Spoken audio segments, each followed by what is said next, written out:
Good afternoon, everyone, colleagues and participants of the launching of Refugee Paralegal Handbook. Welcome to this public discussion today. We will be having a discussion on the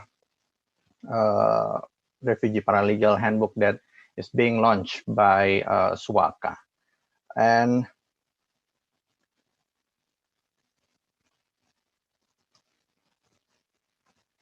And right now, we already have with us our speakers and responders, and also refugee representative in Indonesia to joining us in sharing with us about their thoughts and their feedback on the refugee paralegals. And a little bit backgrounds that since 2019, SWACA has conducted law and human rights basic training for 39 paralegals in order to improve and empower the access to justice for refugee communities. These paralegals are community-based, meaning that they are from refugee communities and work for the interests of their communities.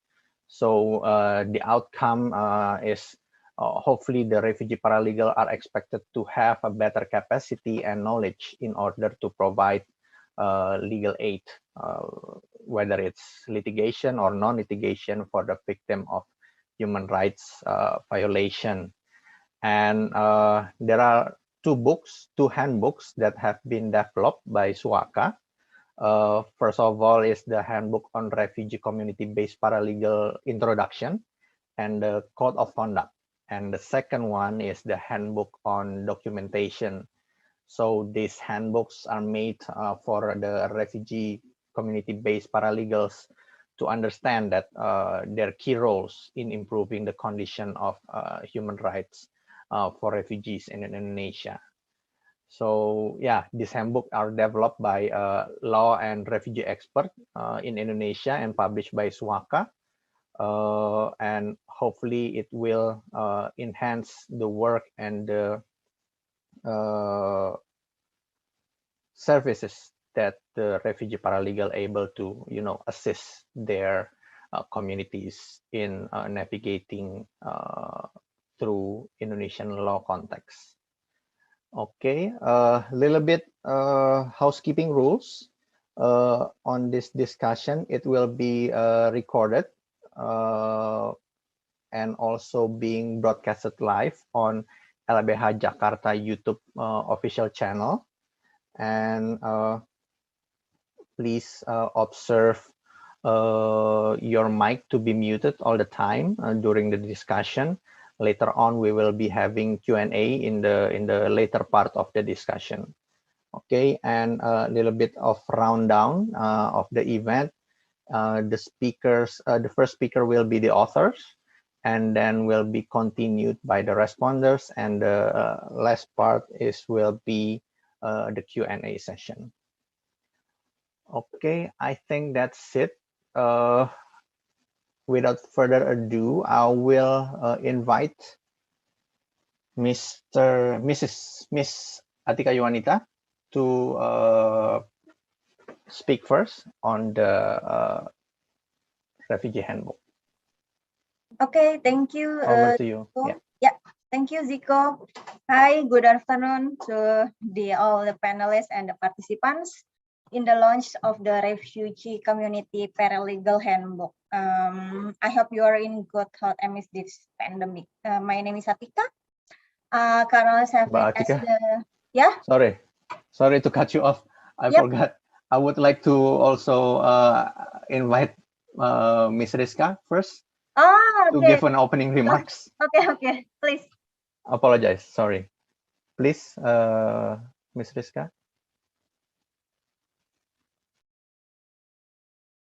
Thank you, Pak Jiko. I'm just about to give a closing remarks then.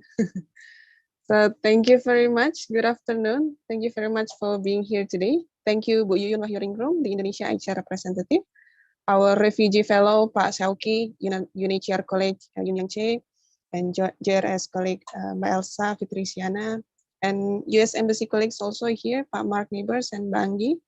And also thank you to all participants joining us today. Suaka is very pleased to be able to launch the very first handbook related to legal matters in refugee context in Indonesia. Our initial plan is to have a set of handbooks with different themes. First and second handbook, which is launched today, is our very first step.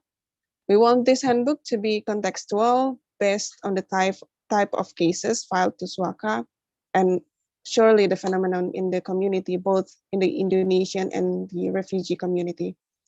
So then this handbook, we hope that it can be a guidance or reference for everyone when working on legal matters in refugee context. We also open for comment and suggestion for the context of this handbook. We want this also to be a living document adjusted to the current situation, so it always be relevant to the situation.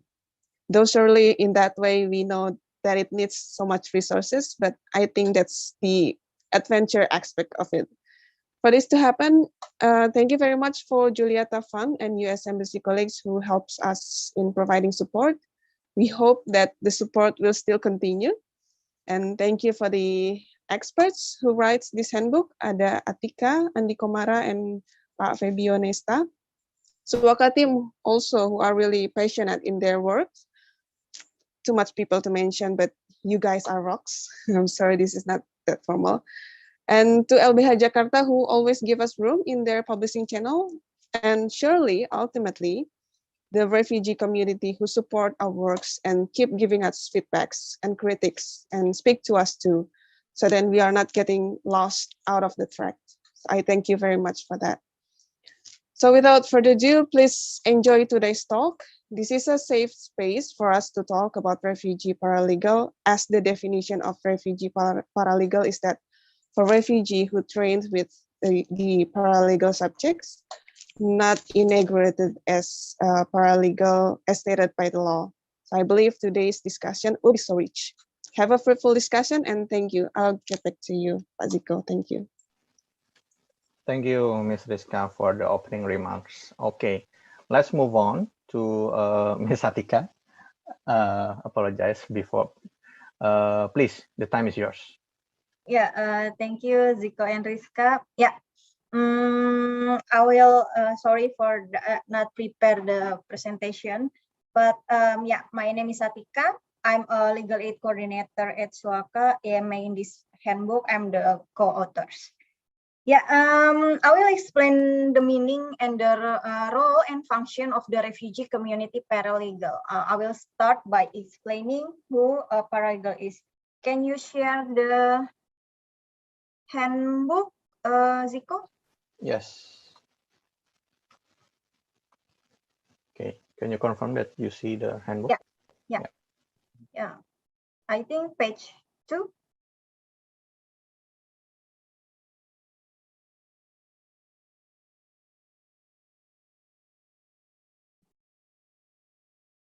Sorry, page 1. I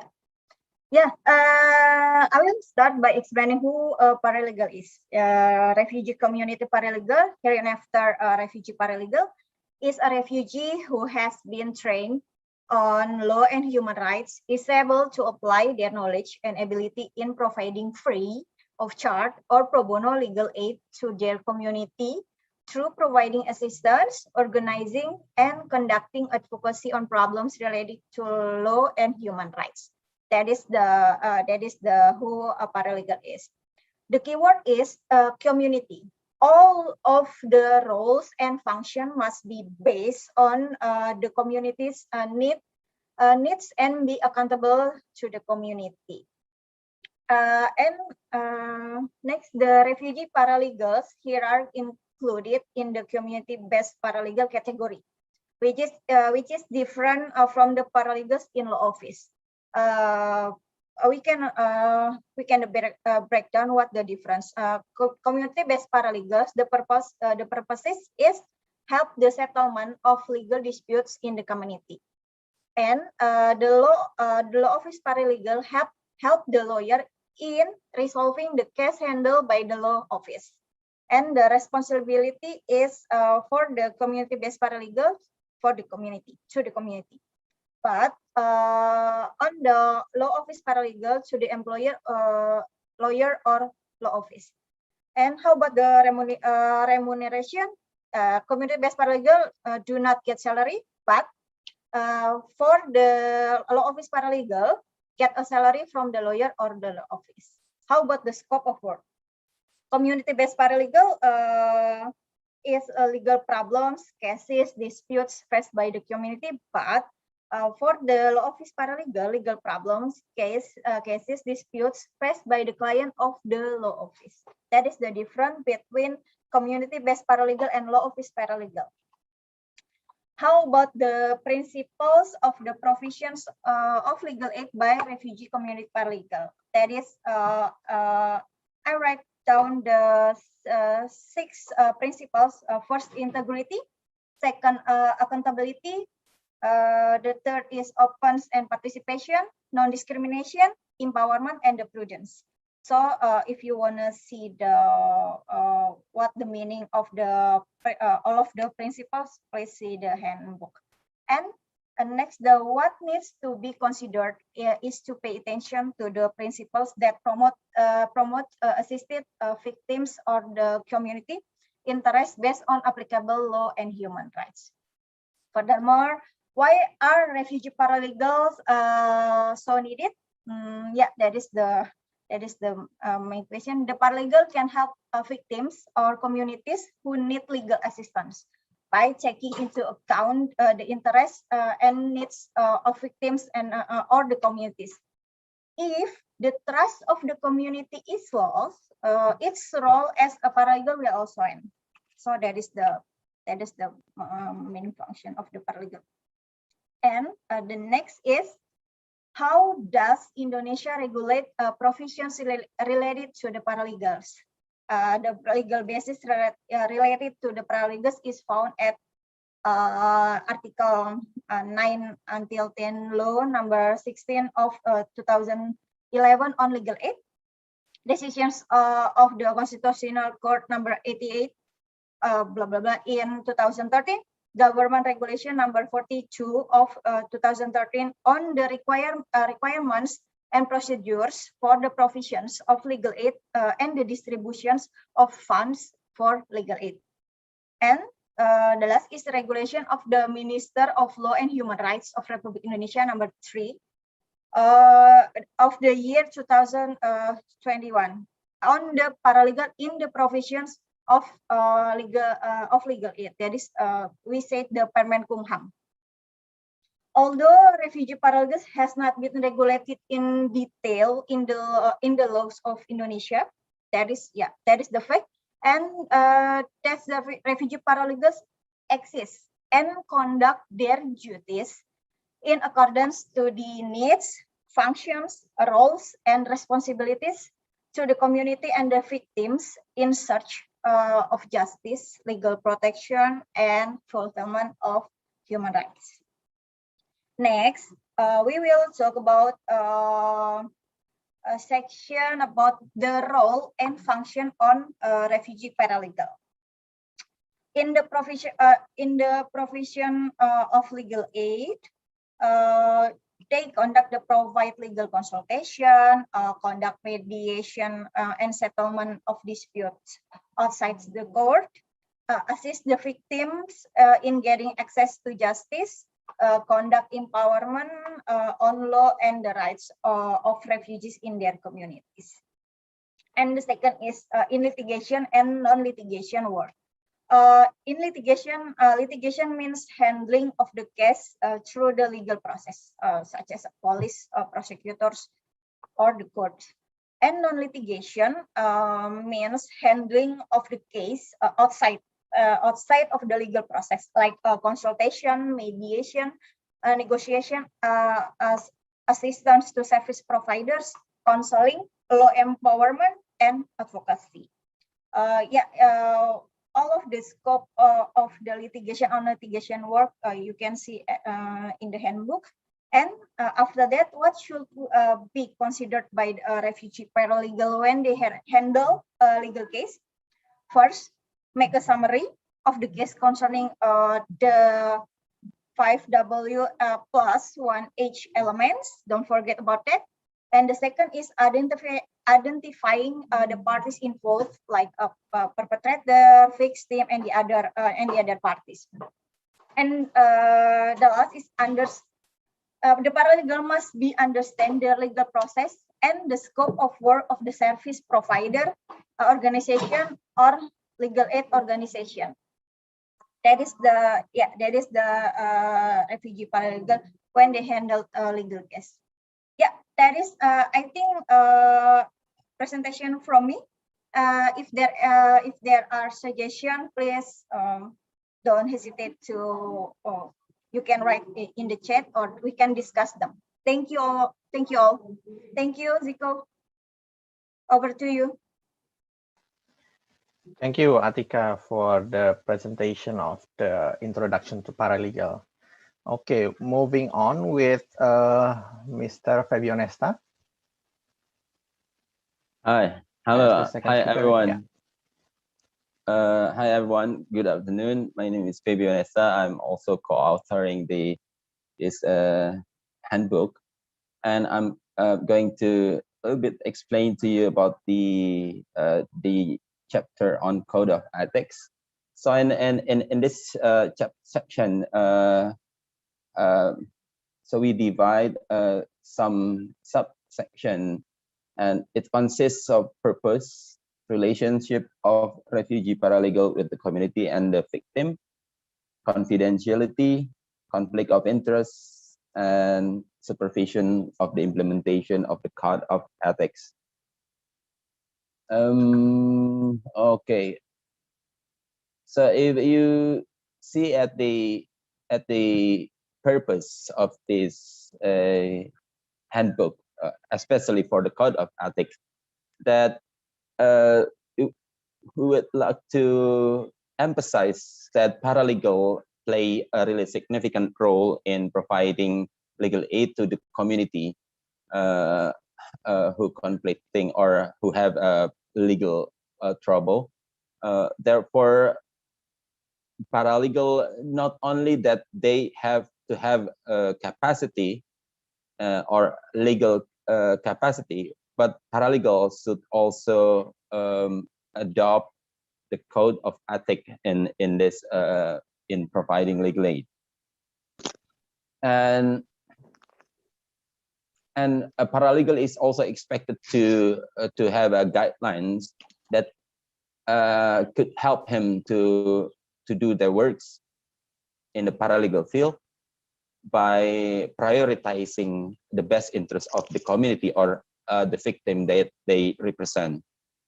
And by adopting this code of ethics, we also expect that paralegal will be will avoid things that may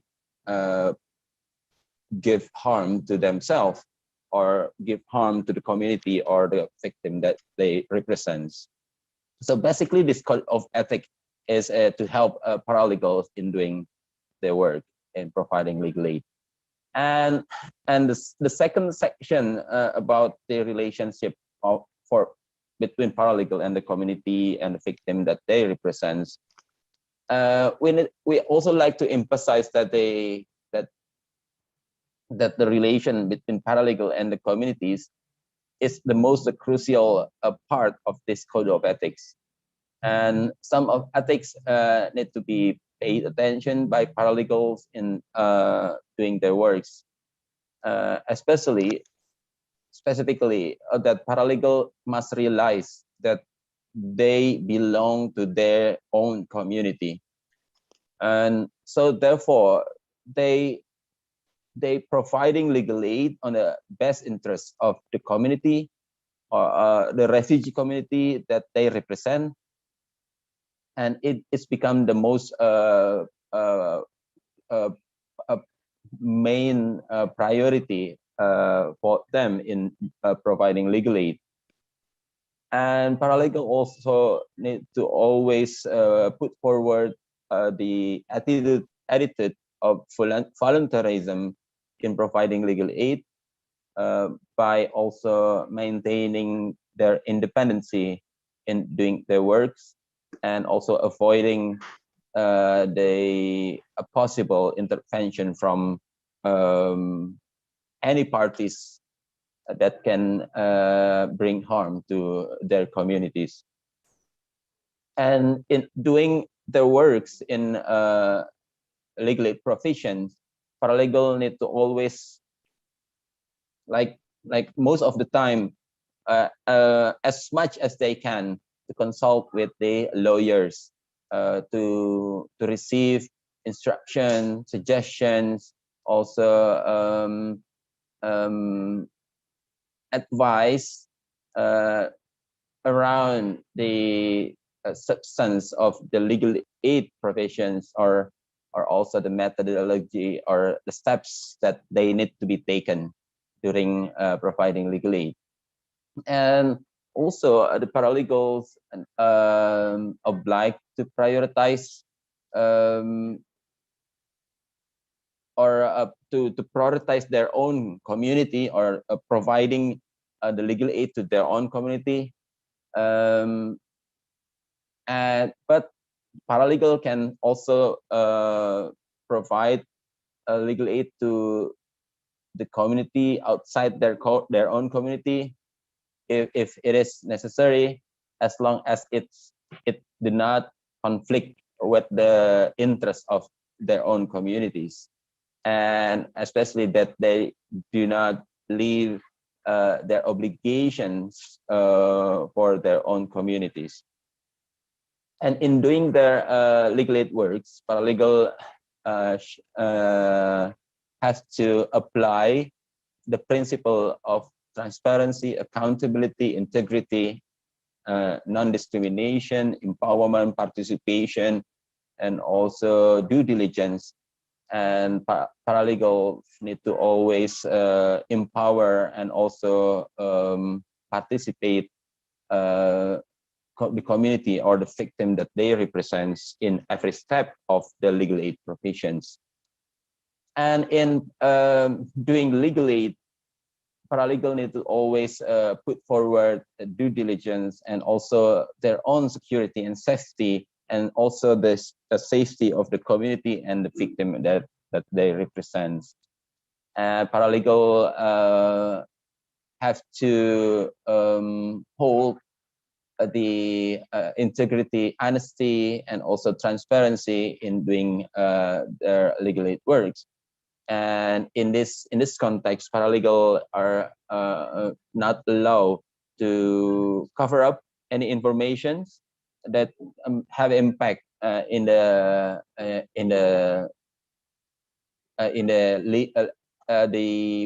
problem or the legal problem that they working on.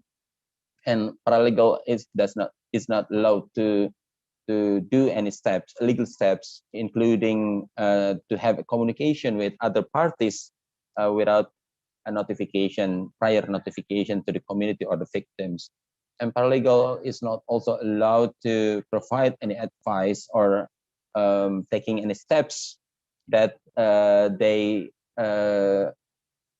may aware that the steps may bring harm to the community or the victims that they represent. And paralegal also not allowed to what we call it,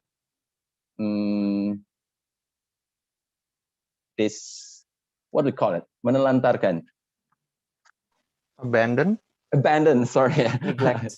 Yeah. Paralegal is not allowed to abandon the community and the victim that they represent in the middle of the process of the casework. And paralegal are not allowed to abuse their role and also exploit their clients or the community or the victim that they represent, either financially, physically, psychologically, or sexually, for the interest of their own or for their own benefits, or the benefit of others.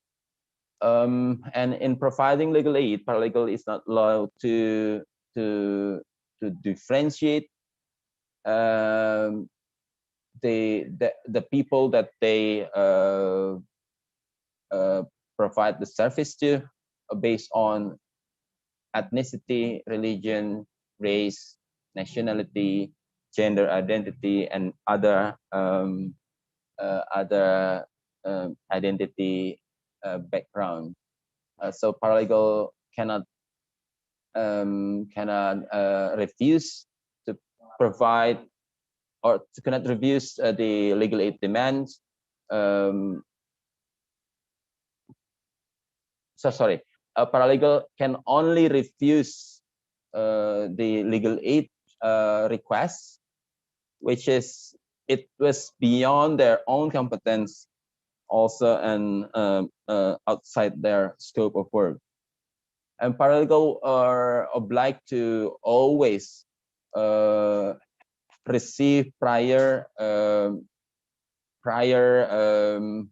consent from the community and the victim that they represents for any steps that they are taking. And also paralegal need to always explain to the community or the victim that they represents around the scope of the legal service that they provide.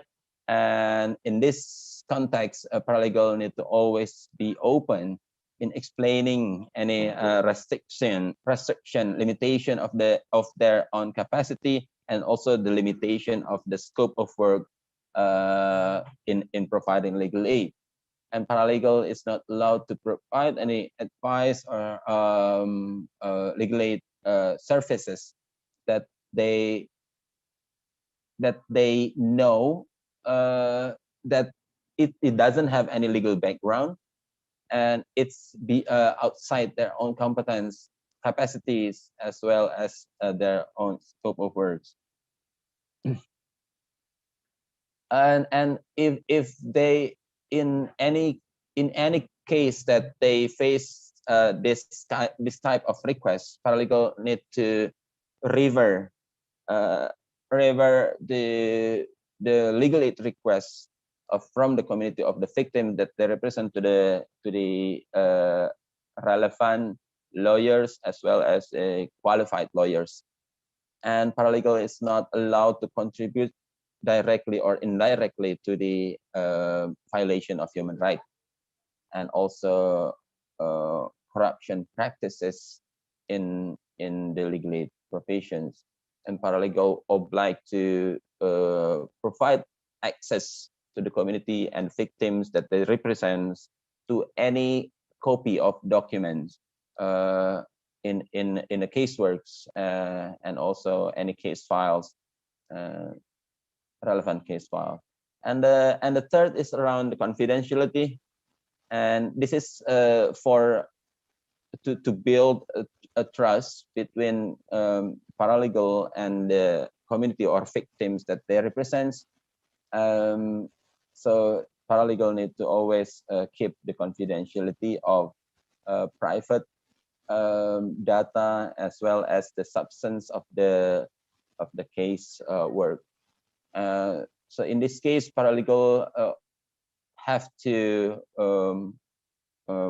maintain the confidentiality of all information in relation to the legal aid professions, and paralegal may only open the information, information to lawyers or third parties, which is if it is necessary with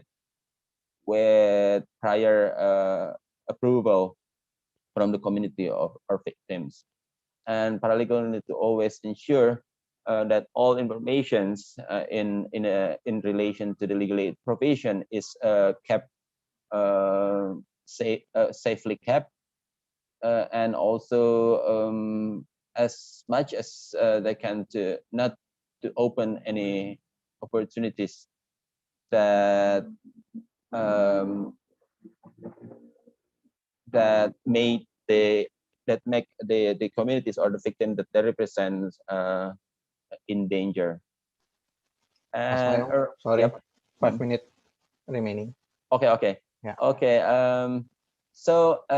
But in terms of the conflict of interest, a paralegal need to always bear in mind that they need to avoid any conflict of interest in providing legal aid.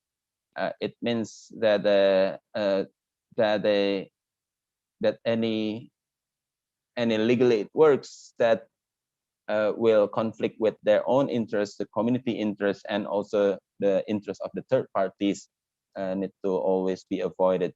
And the last but not least, that in order to make sure that this code of ethics is applied, it is necessary to make a supervision for the application of this code of ethics. But in the supervision, it will be relied on the community or the victims that they represent. So in this context, that the community and the victim that they represent need to always aware about this code of ethics and make sure that this code of ethics is applied by the paralegals that are adopting this code of ethics. Thank you, Zico. Over to you. Thank you, Mas Mayong, for the explanation on the code of ethics for refugee community paralegal. Okay, moving on. Also, reminder for the participant and the colleagues in this meeting room. If you have any questions, please write it on the Q&A chat box. We will be address it on the Q&A session. And also, Julio already share on the chat room as well the text or the draft of the refugee community based paralegal handbook. So please do download it and take a look at it. And later on, the final draft will be shared in the SWACA website. Okay, moving on for our next speaker, Mr. Andi Kumara. Please, time is yours.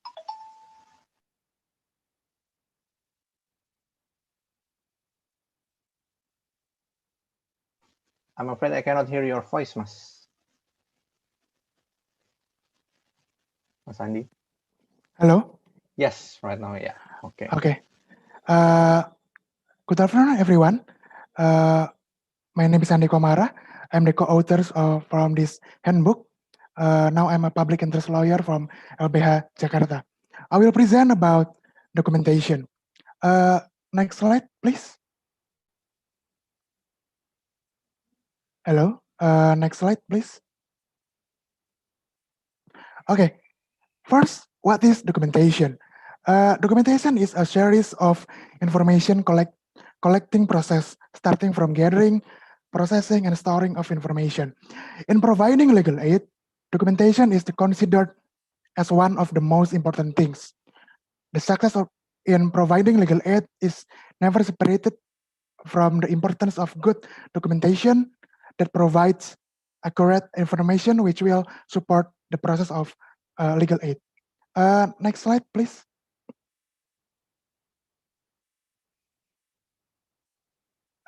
Next slide, please. Get back, please. The purpose of documentation. The purpose of documentation. Documentation contributes the most to the provision of the legal aid because the result of documentation can often be used to prove a set of facts in a legal proceedings. The purpose of the documentation, among other, is first to identify the facts of an event or the past event. The second, an effort to fulfill and protect human rights. The result of documentation can be evidence of the occurrence of violation of human rights of the refugees and use determines the efforts to restore any rights which have been violated. 3, to help ongoing or the future legal process is related to approve. Next slide, please. The principle of documentation, it seems like ethics before. The conducting documentation, there are principles. This principle, among others, are first, honesty, anti-violence, it's related to do no harms, prudence, confidentiality, in related to informed consent, especially for the source person, and gender sensitive. It's related to human rights violation according to sexual violation. Next slide, please. Okay, next slide, please. Okay, ways of documentation. Information elements of documentation. The documentation should be able to note important information that become the focus of the fact finding. A good documentation should at least contain information we can call 5W plus 1H. Example, what, who, when, where, why, and how. What explain about the event which has happened or event which are being documented. Who, related to the victim or the perpetrator to the event or issues that are being documented. When, focus on the description of time concerning the issue or event that occurred. Where is the information that describe the place of an event? Why? Focus on the reason or background of the event or issue that being documented. The last, how? Focus on the way, explanation, and description of the occurred event or the problems. Next slide, please. Next slide. Documentation requirement. In conducting documentation, there are some requirements to support the process. The requirements are divided to two based on type. Among other, first, non-technical requirement. Non-technical requirement, it's the ability to analyze the cases.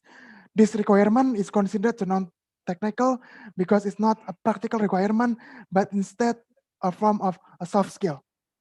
And then technical requirement, the ability to write, compose narrative, analyze, store, or publish documentation. This requirements is categorized as technical because of its practical nature, also known as hard skill. In addition to the above requirement, refugee paralegal might need equipment to support the process of documenting, such as stationery, recording, computer, internet access, camera, and video making devices, and etc. Next slide, please. Next slide, please. Stages of documentation. There are 4 stages of documentation. First, data collection. Data collection, the early stages of documentation is done by identifying the source that can be provide information.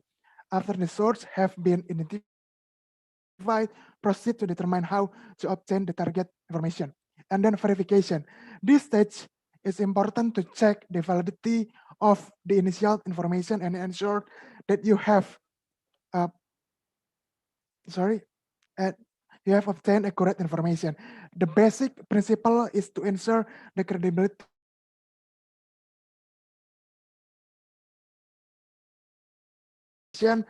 can be processed for further use. Analysis of information is carried out at this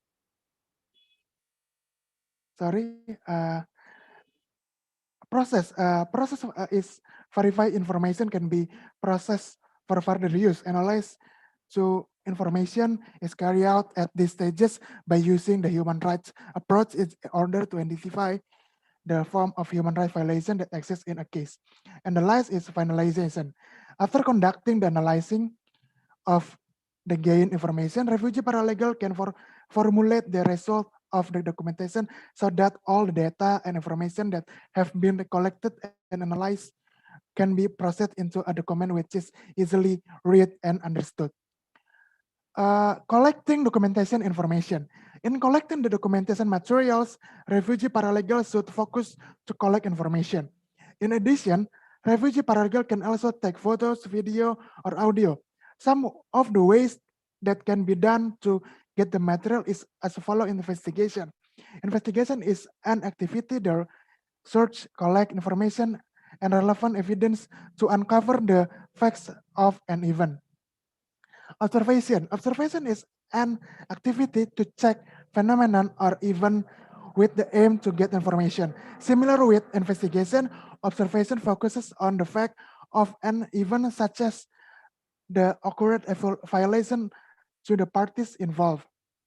Interview. Interview is the data collection technique by asking series of questions to the search person. The type of question in interview can be divided to two types: open-ended and the closed-ended question. Selection of the type question used by refugee paralegal should be based on the expectation of response from the search person.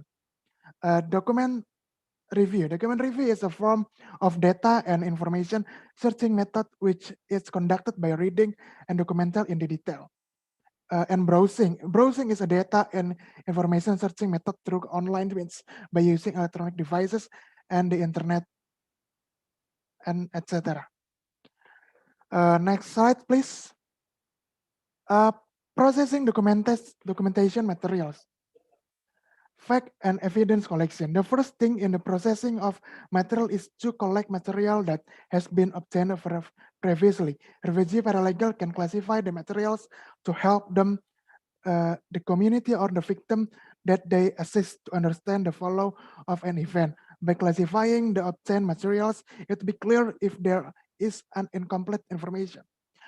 And then match the material of documentation with the fact. This process is similar to verification. And then create analysis. This step is an important part in the process of material documentation. Refugee paralegal, it advises to use the approach of law and human rights analysis to be able to determine the violation of law and human rights in the event that had been documented. And last, in conclusion, the last step is process of material documentation is to make the conclusion. Next slide, please. And then the last slide is tips and tricks. First, in security.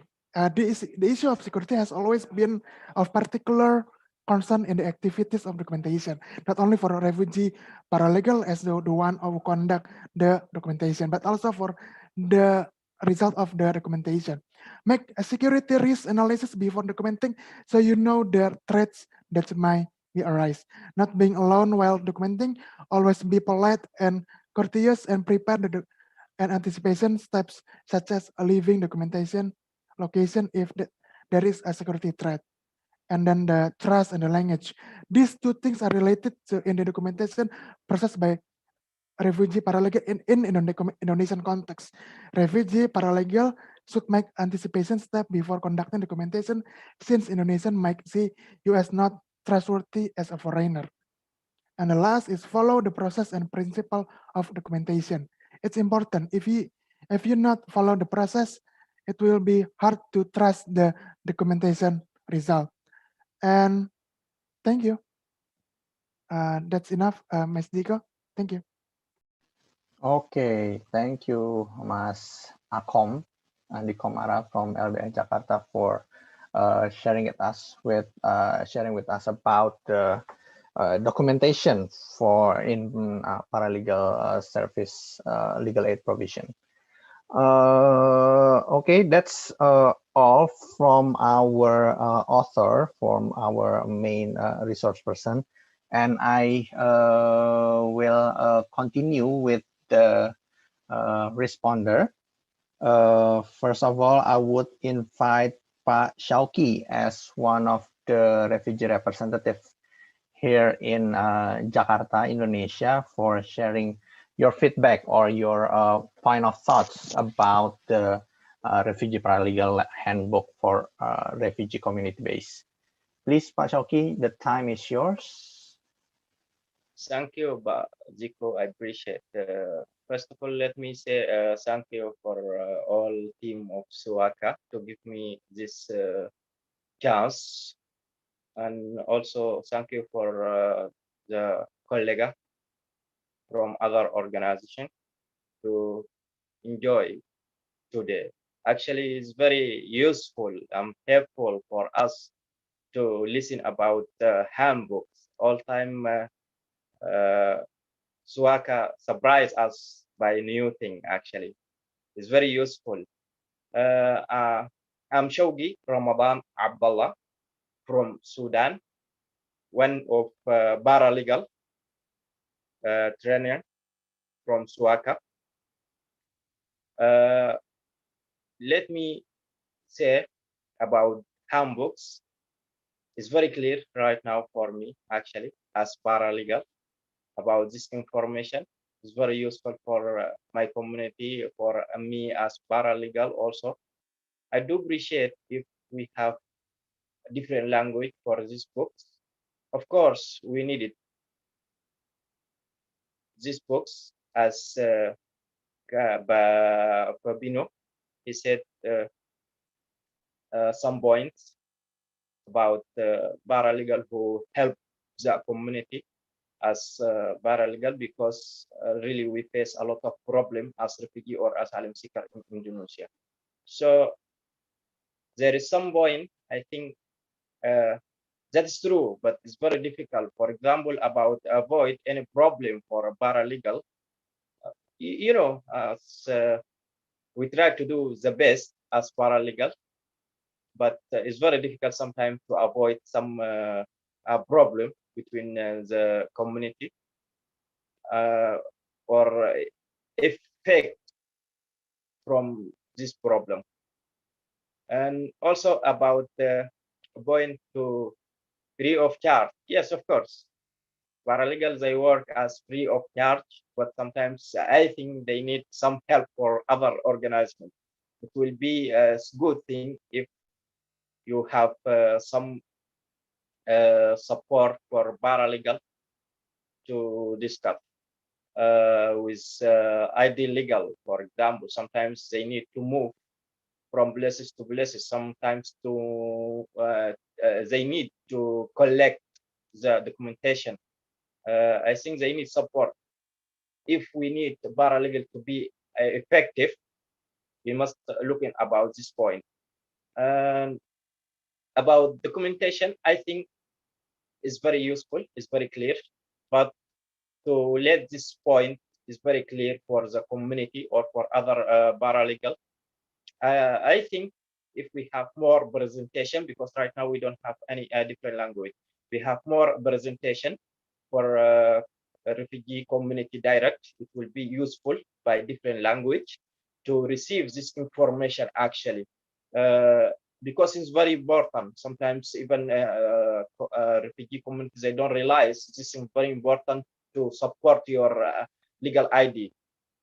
So we need to make more clarification or to deliver this message for refugee community.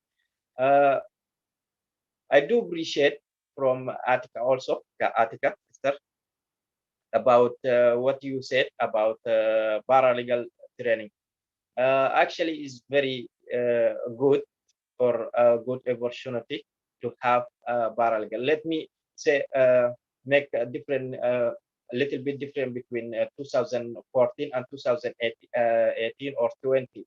It's totally different right now. You know, before refugees, they don't have the rights. They don't know about them right. But when paralegals, they have training from Suaka. Already they raise awareness from Suaka, they support them, they know about them rights, they get support from other organizations about some ID, legal ID. So they know right now about them rights, how to defend themselves. Is very useful actually. About the handbooks is very good, and we need idea like that. I appreciate from Suaka. Actually, I cannot say a lot of things about this handbook. Just thank you as refugee. Thank you, Suaka. I appreciate. Back to you, brother Zico. Thank you, Pak Shauki, for the kind words. And yeah, I agree with you that hopefully by this handbook, it will help later on for the refugee-based community paralegal to serve the community more in the future.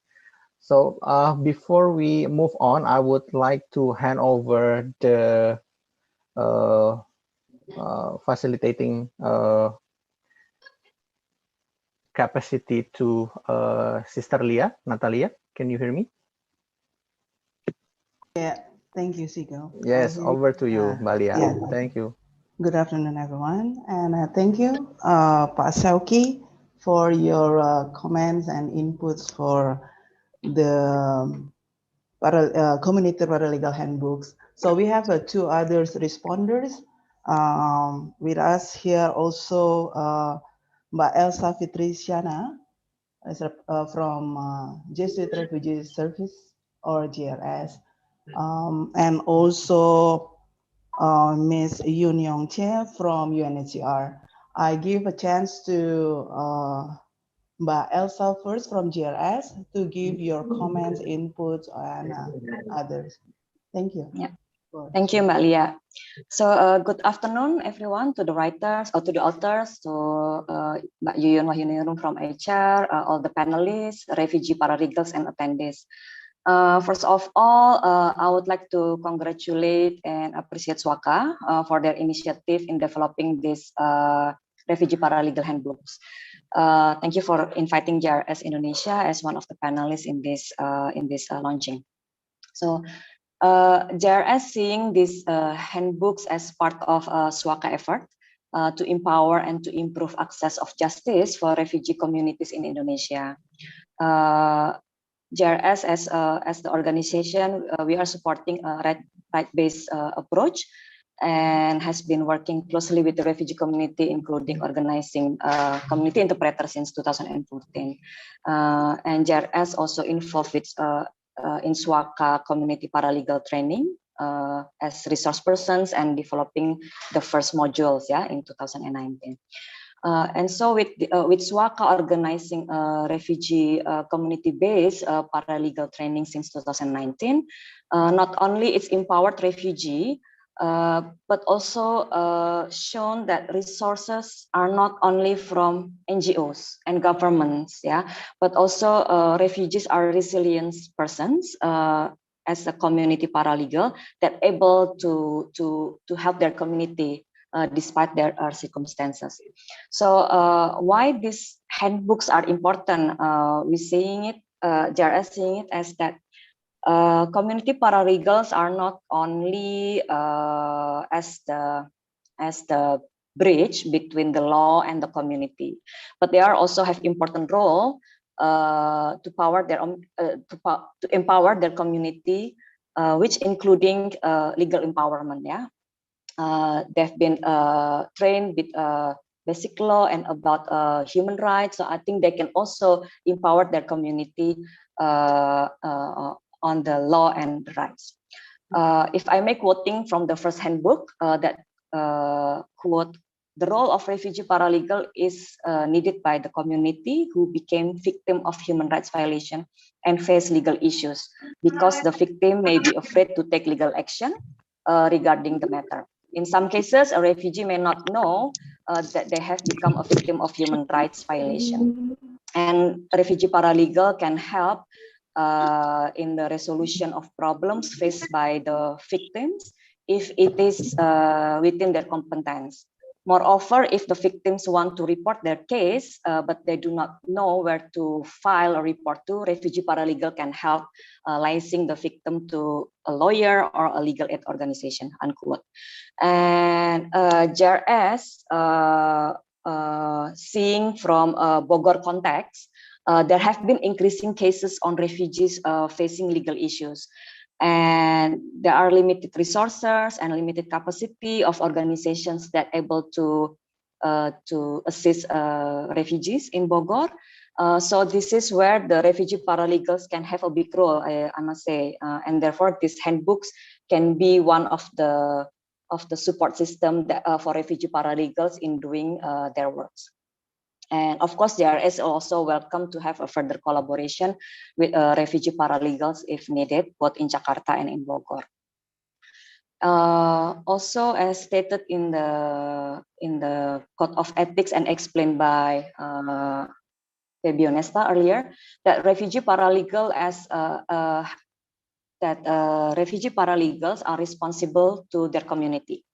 And this is why the code of ethics is essential for the accountability of the paralegals in doing their works or services, I must say, to their community. Refugee paralegals can use these handbooks as a reference from time to time to remind them on the principles and on the code of conduct, on the code of ethics as a refugee community-based paralegals. But it's not only that. I think the code of ethics is also actually protecting refugee paralegals in conducting your works in the community accordingly. As explained earlier, that as a refugee paralegal, you were trained, you are well trained, and then you're doing the works for the communities free of charge, and in providing assistance and so on. So I think with this code of ethics also disseminated by the refugee community, they're also aware what are the refugee paralegals are doing, and they can also, as it's stated, monitoring and support the work of the paralegal. Meanwhile, in the handbook of documentation, as mentioned, that documentation is considered as one of the most important steps in providing legal aid. So I think to have a proper and good documentation is a key. So with this handbook on documentation, the refugee paralegals can improve definitely their skills, and I think it also can makes them more confident in practicing their legal knowledge, particularly, of course, on how to conduct the documentation while providing legal aid to the community. I guess as an old words saying that practice makes perfect. So I guess with the guidelines explained in the handbooks can help the refugee paralegals doing a better documentation. Yeah. And of course, I think these handbooks are also open for improvement. And one of the way I think is it can be receive an inputs and feedbacks from the users, which is the refugee paralegals themselves, and of course from the refugee community. As I think Pak Shoki mentioned earlier, that probably it can be helpful also for refugee community to have these handbooks in several languages. I think it's also one of the inputs that needed from the community. And also, of course, NGO or like JRS can also contribute to have an inputs and feedbacks. As mentioned by Mbak Rizka earlier, that these handbooks are meant to be a living documents.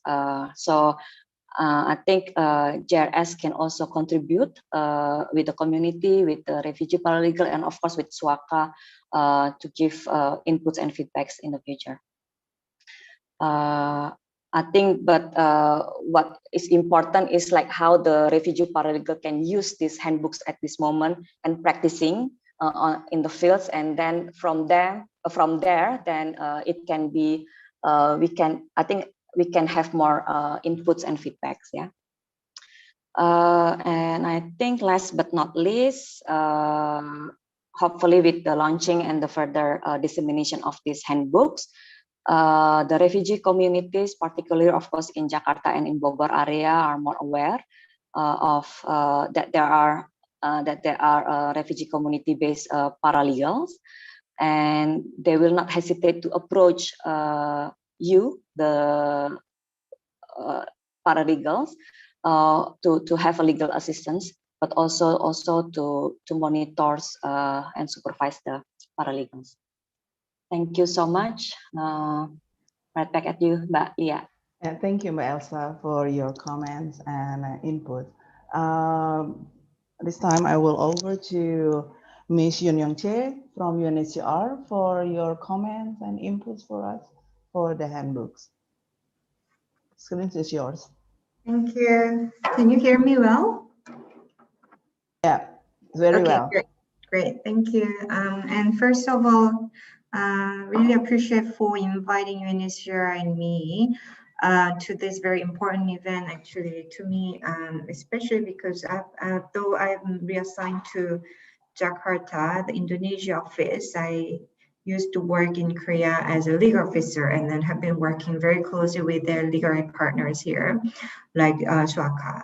And it's very encouraging for me to actually attend this as my first kind of official event, external event, as a protection officer in UNESCO Jakarta. And also see this like an important kind of landmark piece as the first handbook for refugee community paralegal. So thank you first to Suaka, the chairperson, on behalf of our representative who unfortunately couldn't make it today due to conflicting schedule, but I'm pretty sure they should have been really, really impressed by all your efforts and work. And particular to the refugee community paralegals who must have contributed a lot to this handbook based on your efforts and works, and also through the training. So thank you.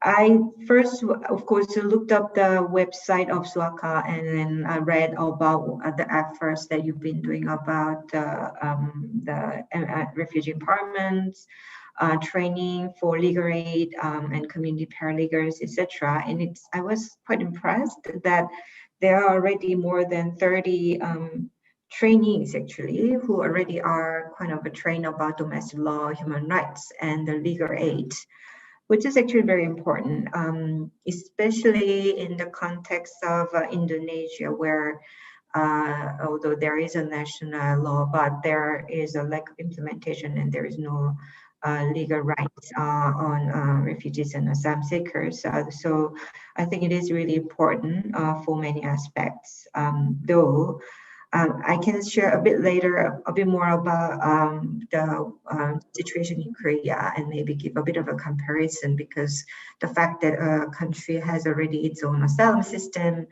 and has granted legal status to asylum seekers and refugees, it doesn't necessarily mean that there is also no room for gaps, and the gaps actually can be more serious sometimes than in a country like Indonesia, where there is no legal status to asylum seekers and refugees given by government. I've read through actually the handbook that I had, and I was very fortunate to have this chance in advance, and then go through the handbook, and then it's actually very comprehensive and includes all the very important aspects of somebody's role as a refugee community paralegals.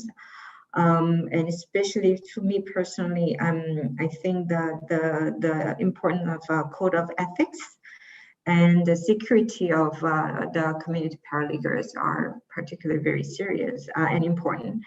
Because you are actually, you belong to the community. And that's why I think there is no way that you'll be completely detached or separate from the victims and those even perpetrators, right? So there can be a very delicate situations where you are at risk sometimes because of your work as a paralegal. And I think it is really, really important to re-emphasize how important it is to protect yourself and not to be sometimes too devotional or just to really just focus on the work for the victim, but also protecting the paralegal themselves. I think is sometimes more important.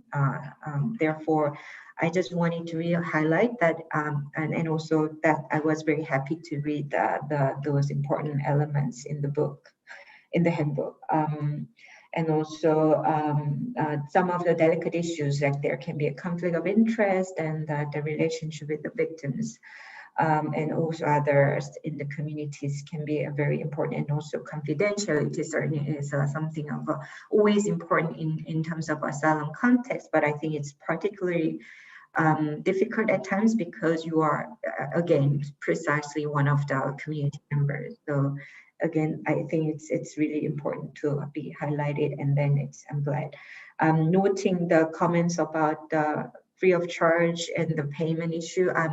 This is something that I also took a quite important note, because for instance, if you are given certain right to work for profit generating activities, there can be some ways. I think that there can be some stipends or fees to be paid for your work. And also so that it's not seen as something that you are kind of, like exploiting somebody and getting paid for the documentations, etc. It's a legitimate fees that you can get, or it's a certain payment for your services, although it's considered as pro bono or non-for-profit. That is really something that I as a UNHCR, and also maybe also every the civil society partners together, maybe in the future, maybe we can see how we can actually move forward in the regards. I'm not representing UNHCR in this regard. This is more of my personal opinion based on my work here, because here at least the government makes a status determination, though the recognition rate for refugee status is very low. It's sometimes less than 1%. And there's a huge backlog. The fact that refugees do have the right to work and all the other rights like health services, etc., is really just not granted for free, although they have a refugee status. For most of the asylum seekers whose claims are rejected in the end, there is no such right, and they are more at risk of detention and deportation, even very immediate risk of deportation. However, because many of them are working and asylum seekers, they also can apply for work permit. There are certain schemes that as a civil society activist, they can be paid, though limited. So this is something that's still very unfortunate. It's something that I would really try to work harder in the future as well, and also with our colleagues and partners that maybe we can pay more attention to. Sorry, it was a bit long kind of comments, but I just am really excited to see these two handbooks again, and I'm glad to have further contributions whenever it's possible. Look forward to continue working closer with the refugee paralegals and SUAKA in the future. Okay, thank you. Thank you, Ms. Yun. Maybe I can wrap up for a while before we are going to Q&A session. And at least from Pak Sauki, we get his comment on that. That is clear. The handbooks is clear. But his concerns about the free of charge, because working as a paralegal and refugee paralegal is also needs something like financial support while doing their works, such as to documenting facts for their works. And he appreciates these handbooks because it's also raised awareness among refugee community about their rights and how to defend their rights as well. And from by Elsa from GRS, we also got from these handbooks also actually can improve and empower refugees for their legal and human rights. And they also understand the importance of these handbooks. Also, the refugee community also understand about who are paralegal among who are living among them. JRS appreciate this launching these handbooks because from JRS experience in the context of Bogor areas, they're seeing the rising legal issues faced by refugees currently. And from Amisio, maybe she commented it's a very comprehensive handbooks, and the important parts is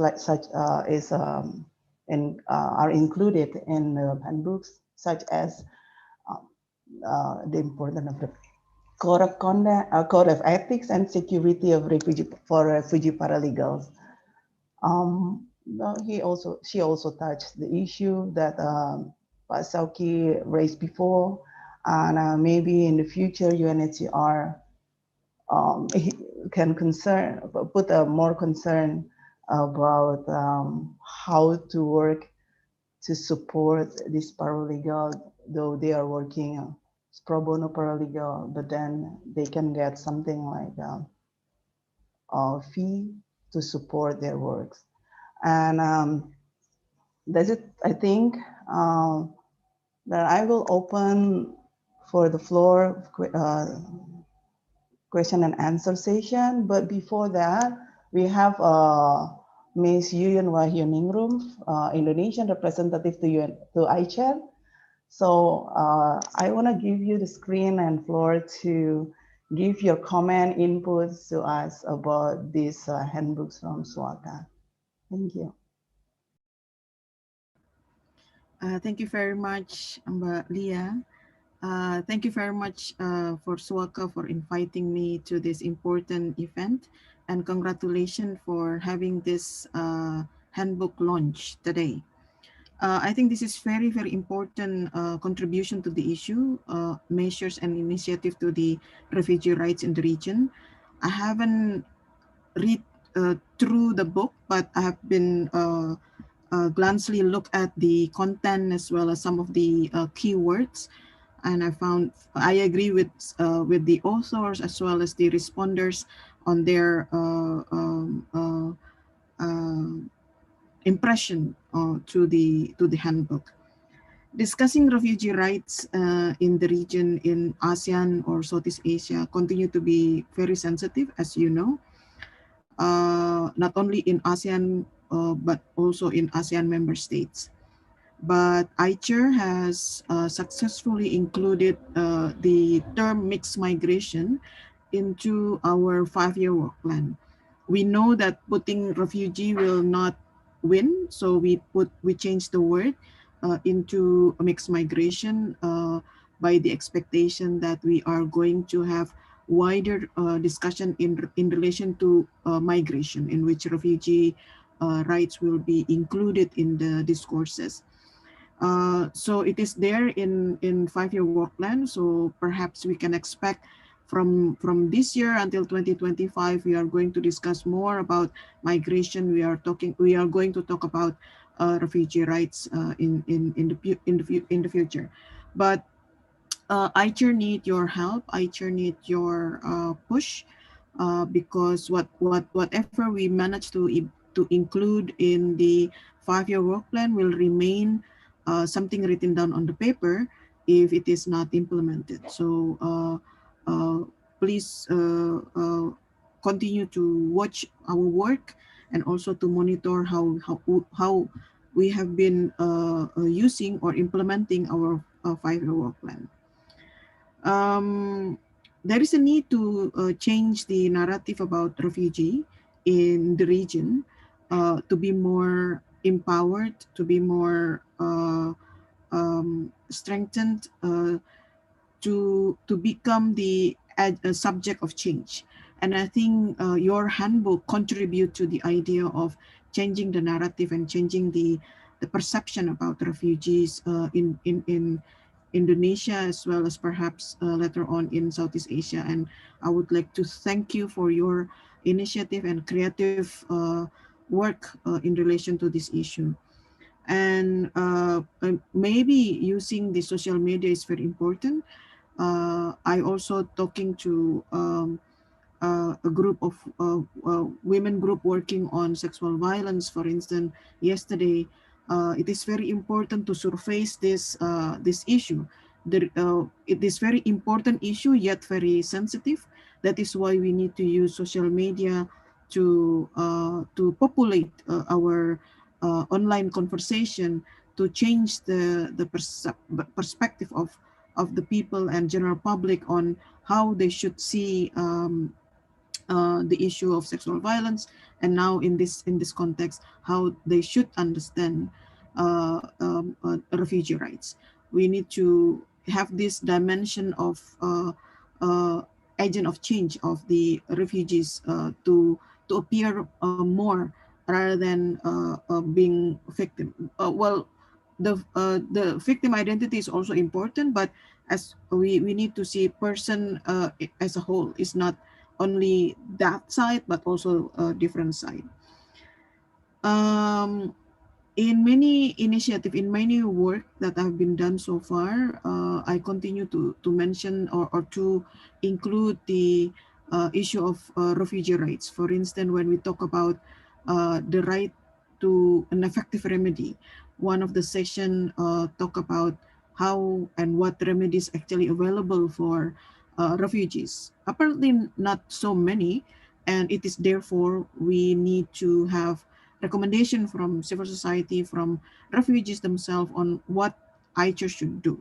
And that would be very important, because the more you mention it, the more the recommendation becoming very important. Also, if more than one organization or one individual keep mentioning the same recommendation, it means that recommendation is very, very important for ICHR to do. And let's do that. I'm open to work together.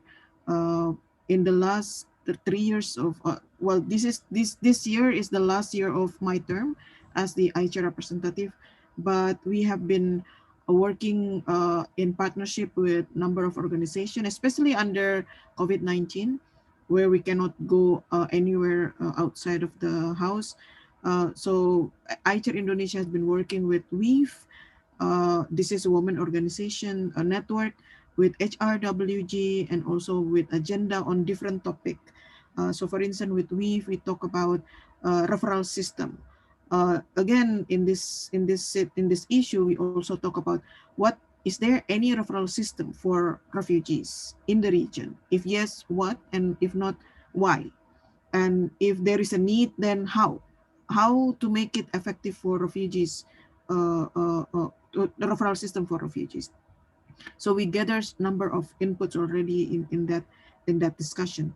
With HRWG, ICHR Indonesia also work on the right to an effective remedy. Again, the issue of focusing on what remedies available for refugees. Is there any refugees for refugees? If not, why? And if it is needed, then what and how the remedies should be provided for them.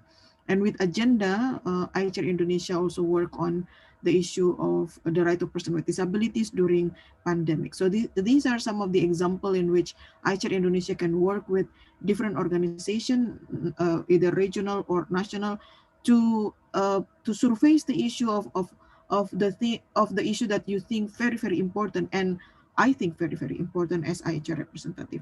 So now we have mixed migration as the umbrella, so we can explore this, we can exploit this topic to address more and more issue in relation to mixed migration. I think we need to familiar public about on refugee issues and make it our issues, not only certain group issues.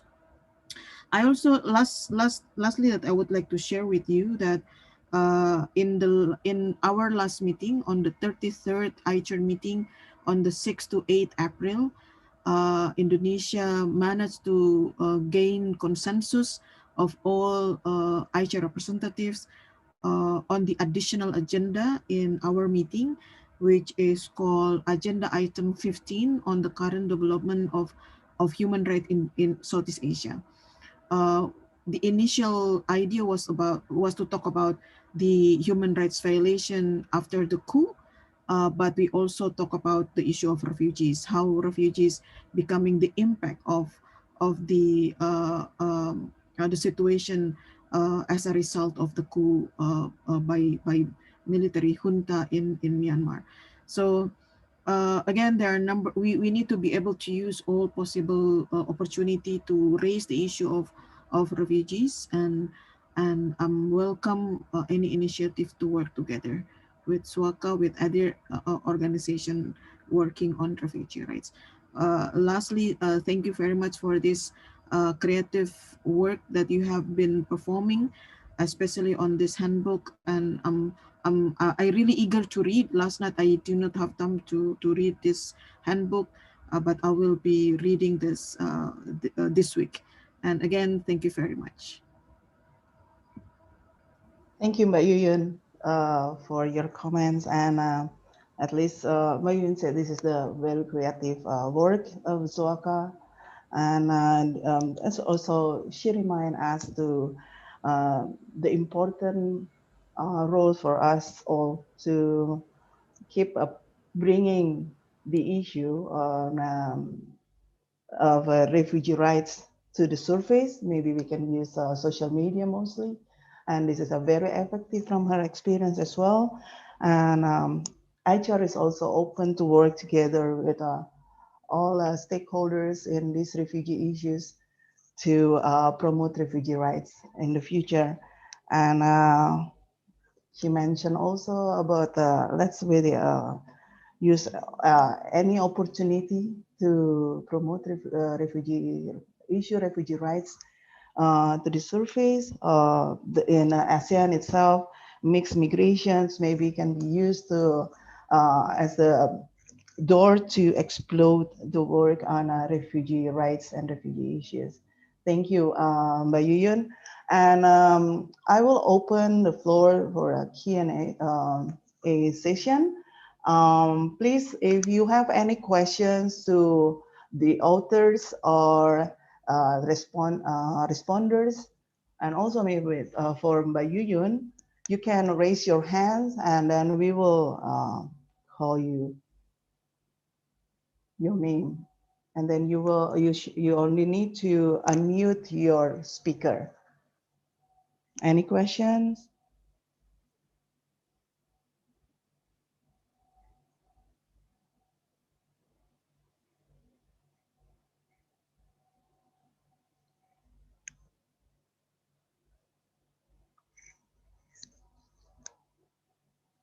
Friends from Secretariat, maybe you also can monitor for me and assist me with that question, maybe from YouTube.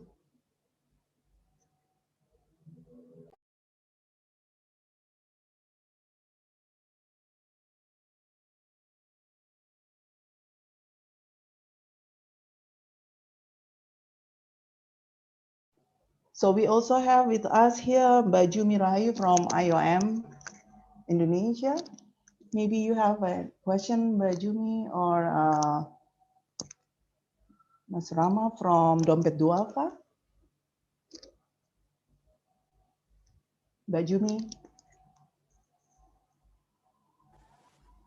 Thank you, Mbak Lia, for giving me the floor. Yeah, I'm not really preparing any questions. Yes, I just talked to Julio, I think yesterday, that is how to maximize the role of the paralegals in the communities. Like for example, I think there are some of the paralegals who's actually from IOM accommodation. Yeah, I mean, if we can now open up opportunities for them to be more involved in the community itself. Now, probably they already did, but because we don't really know who are they, so we don't know. I mean, because as you said, I mean, I think Mbak Elsa also mentioned that the presence of the paralegal could minimize the, how to say, dependence toward the organizations and like the legal aid, the government. Like, I mean, if they could extend their role in the community to help the community resolve these issues, that will be very good. And yeah, I mean, if we can, together doing these activities will be great. Thank you, Maria. Thank you, Mbak Jumi. Mas Ram.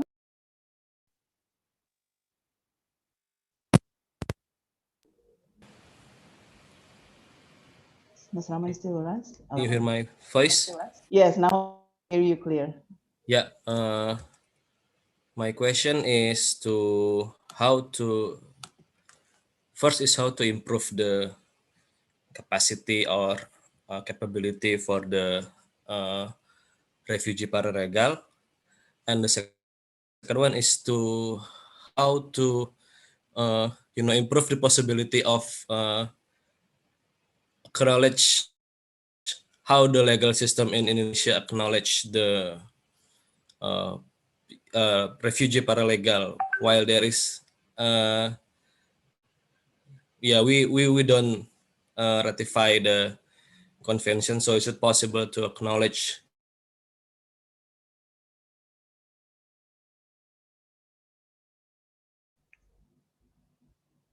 Ms. Rama, are you still there? It's only that? Yeah. Okay. So maybe Thank you, Malia. maybe from the authors, any of you, or from Swaka, want to answer the question? How to improve the paralegal capacity? Atika or Mas Andi?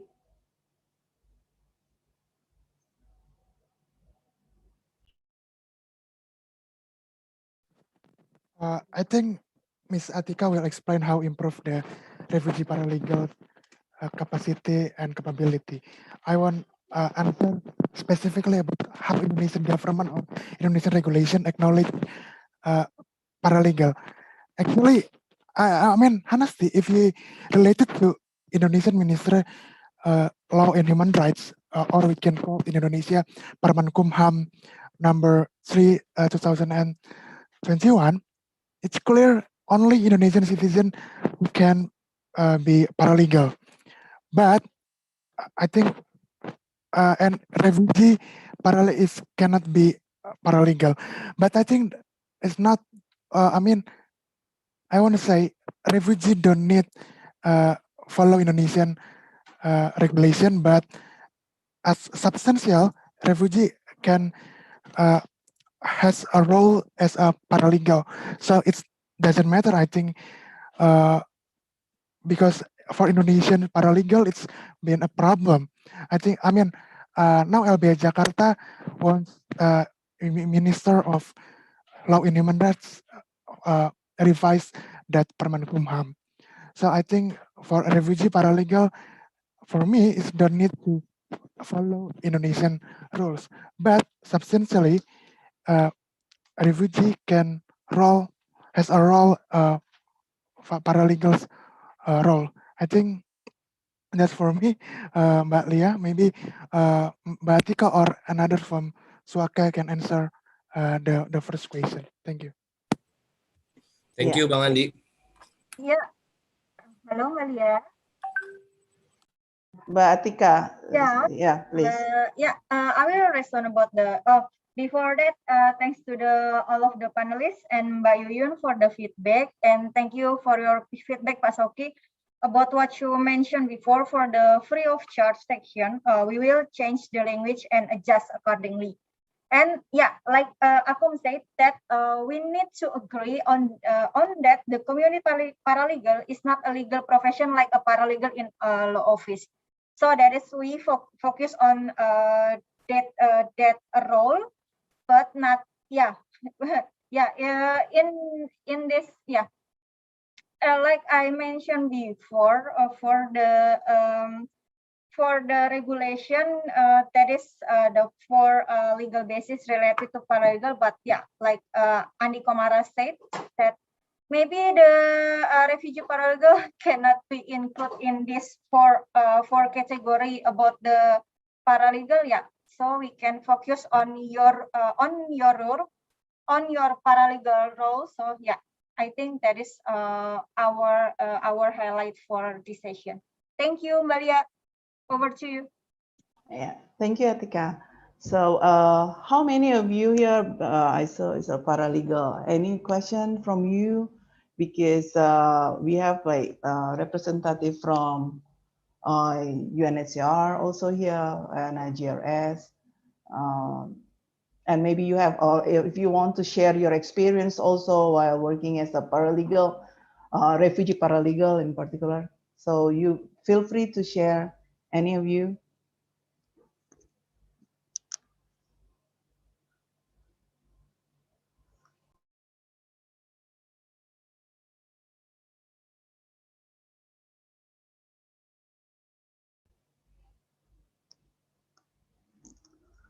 So while waiting for others, maybe for question to raise, I will also maybe Miss yeah. Miss Hyun Young Chae raised her hand. Yeah. Okay. Yeah. Miss Hyun, please.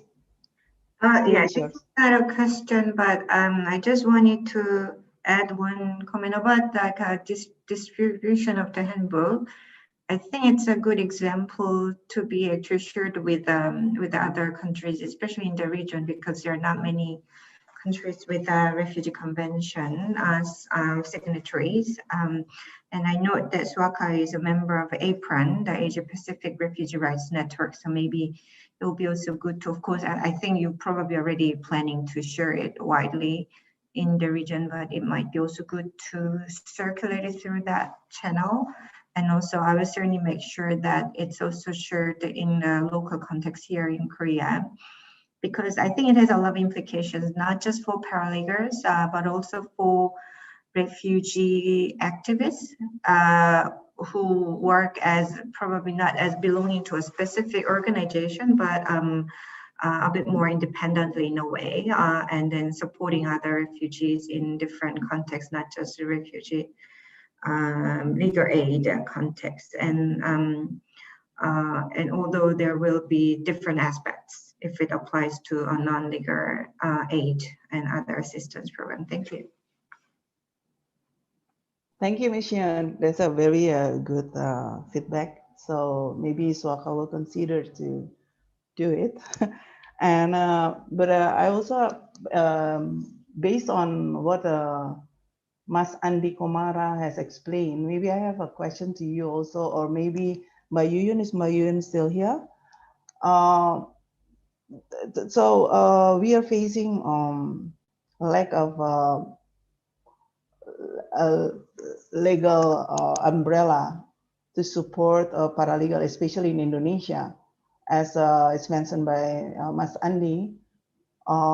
So is it possible, is it still okay for us or as I mean, refugee paralegals to still working as a paralegal while there is no umbrella in in the Indonesian domestic law about it?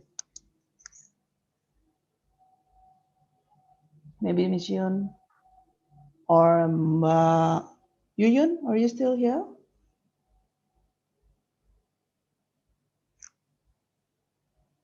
Oh, Mbak Yuyun has left us. Or any of you have an idea? So because it's maybe concerning maybe in international law, is any umbrella that we can use?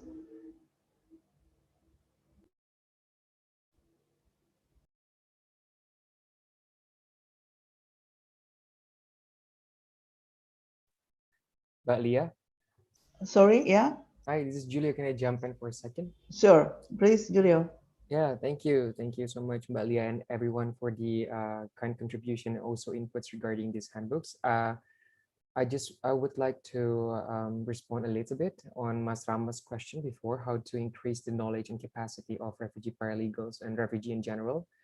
And also regarding your question, Mbak Leah, with the minimum international instruments that acknowledges the refugee and also even refugee paralegal in Indonesia, what can we do? First of all, to respond Mas Rama's question, I think what SWACA has been doing at the moment, we have this division of legal empowerment in which I'm currently coordinating. We have been conducting a lot of activities related to capacity building for refugees and also refugees paralegal. We will continue that. At the moment, what we are doing is that we provide legal and also human rights webinar bi-monthly, starting from last year in response to COVID, because we cannot conduct information session for refugee communities offline. So we changed it to online. All of the topics that are covered in the refugee legal webinar series are related to legal aspect and also human rights aspect that are being faced by refugees in Indonesia. And then we also conduct the paralegal basic trainings, basic law and human rights training.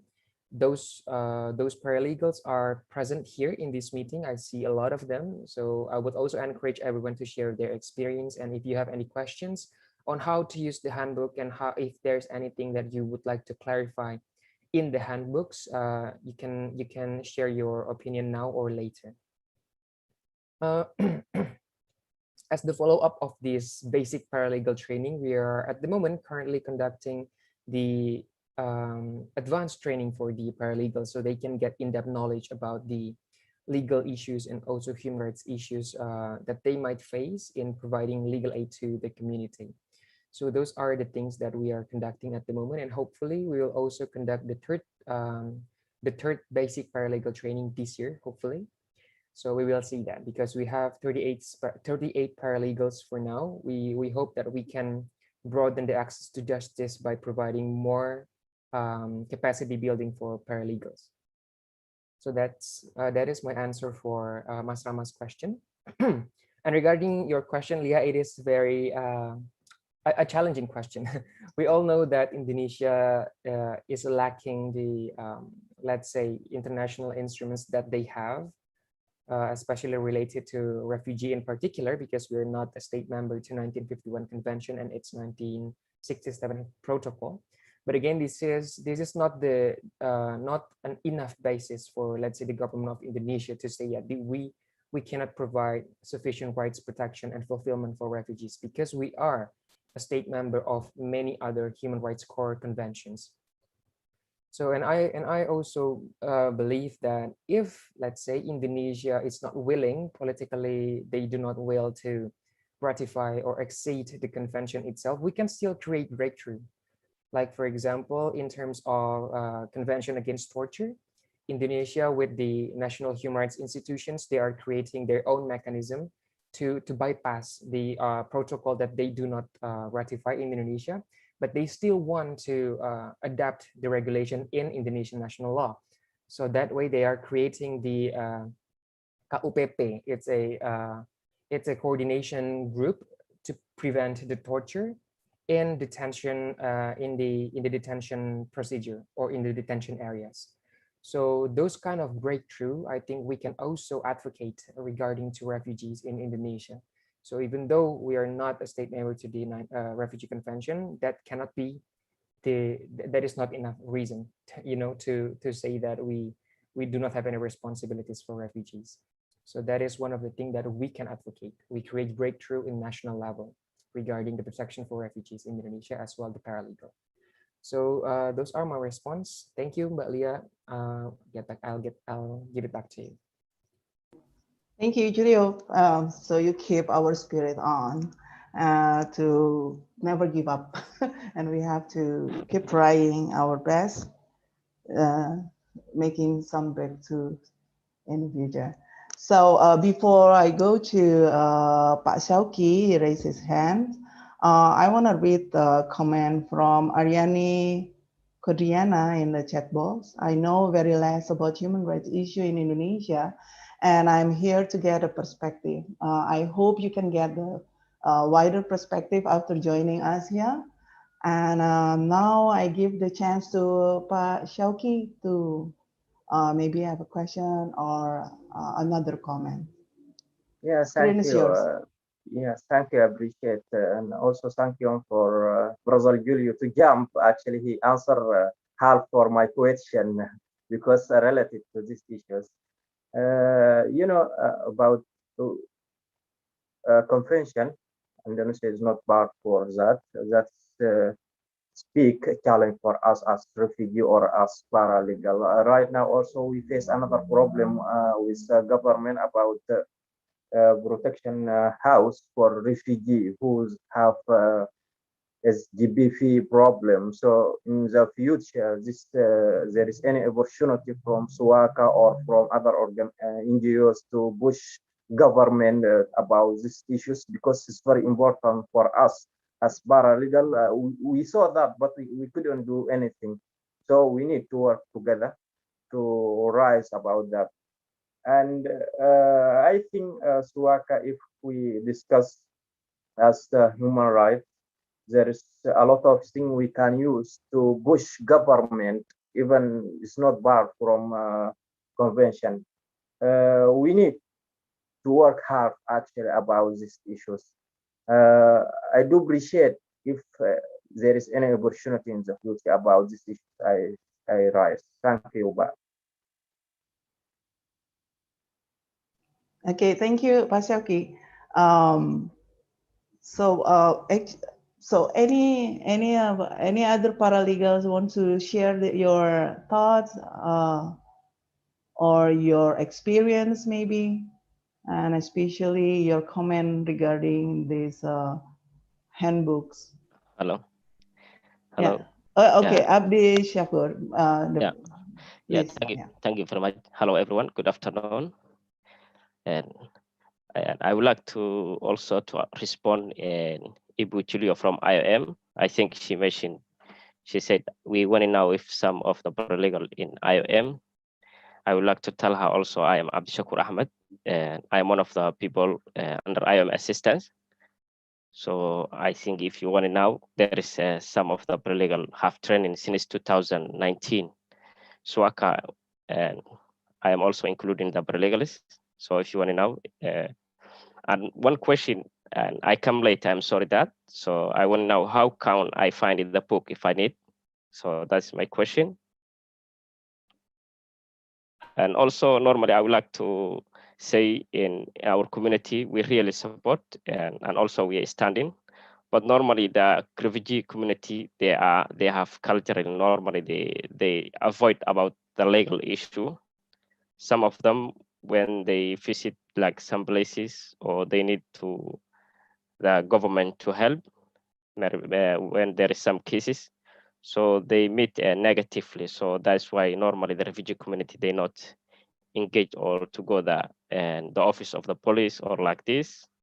So this is the option of paralegal. It's a great thing. I think we can help it a good way in our community. And also we are living the community places. So we know everything. And also we do help if some people they need. So I think I would like to tell Jumio, Ibu Jumio. So if the under IM refugees, they need some help of paralegal, we have good training from SWACA. We have enough knowledge. So I hope we can support in our community and we are standing that. Thank you very much. Thank you, Abdi Shakur.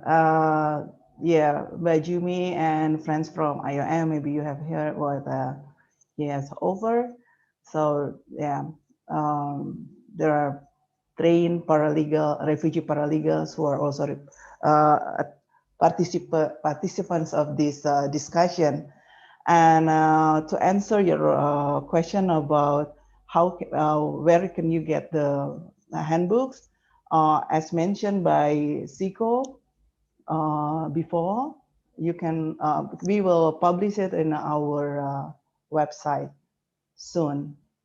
So it's easy to be accessed in our website, SWACA website.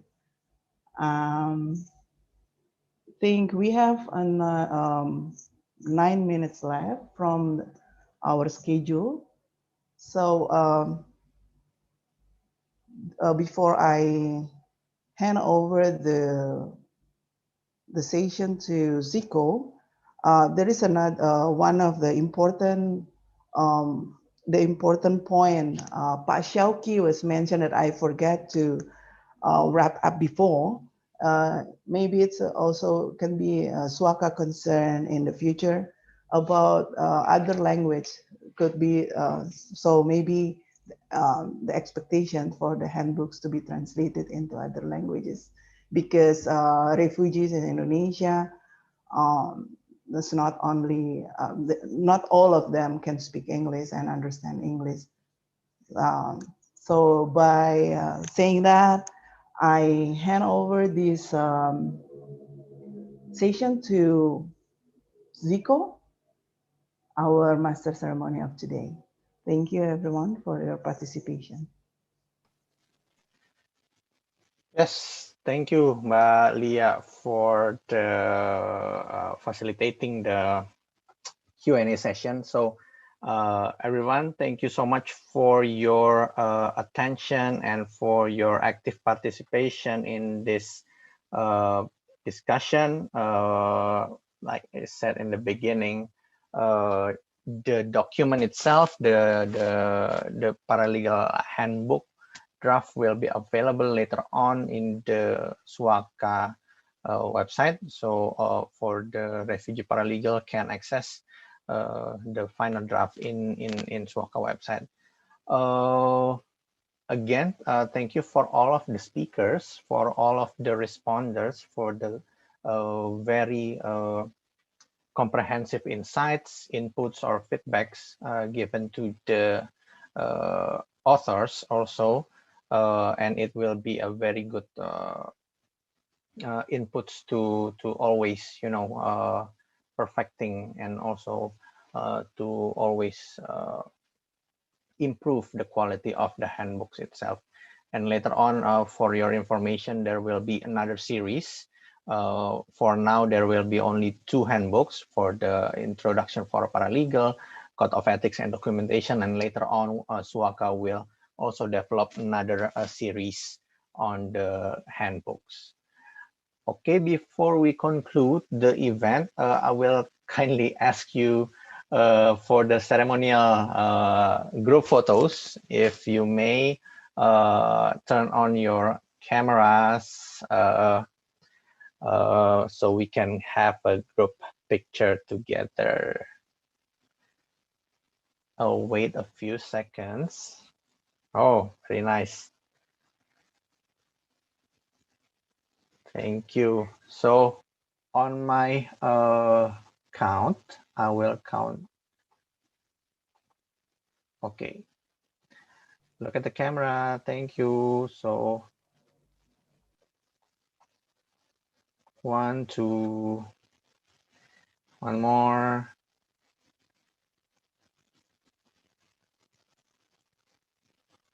Okay, 1, 2.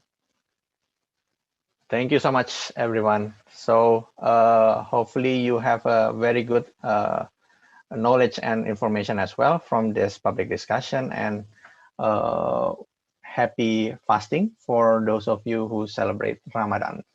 Until next time, thank you. Bye. Have a good Thank afternoon. you. Thank you. Thank you, everyone. Thank you. See you.